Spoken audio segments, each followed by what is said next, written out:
இருக்கிறார். இந்த மாதம் இந்த வருஷம் நமக்கு சொன்ன அத்தனை நல்வார்த்தைகளும் அப்படியே நிறைவேற போகிறது. என் கால்களை மான்கள் கால்கள் போலாக்கி என்னை உயர் ஸ்தலங்களிலே ஆமென் இந்த ஆண்டு கர்த்தர் என்னை நிறுத்த போகிறார். ஹல்லேலூயா. இந்த ஆண்டு யாரும் சாதிக்காத சாதனையை, இத்தனை ஆண்டுகளும் நான் சாதிக்காத ஒரு சாதனையை இந்த ஆண்டு நான் சாதிக்கும்படியாக என்னை உயர் ஸ்தலங்களிலே கர்த்தர் ஏற பண்ணுகிறார்.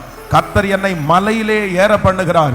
இந்த ஆண்டு நான் மலைக்கு ஏறுகிற ஆண்டு, உன்னதத்திற்கு ஏறுகிற ஆண்டு, ஒரு உயர்வுக்கு நேராய் ஏறுகிற ஆண்டு. கர்த்தராகிய ஆண்டவர் என் வலது கரத்தை பிடித்து எனக்கு பயமுள்ள ஆவியை கொடாமல் கர்த்தர் என்னை உயரே மேலே ஸ்தலங்களிலே என்னை நிற்க பண்ணுகிறதற்காய் நல்ல கரங்களை தட்டி ஆமென். சேர்ந்து கரங்களை தட்டி ஆமென். ஹல்லேலூயா, ஹல்லேலூயா.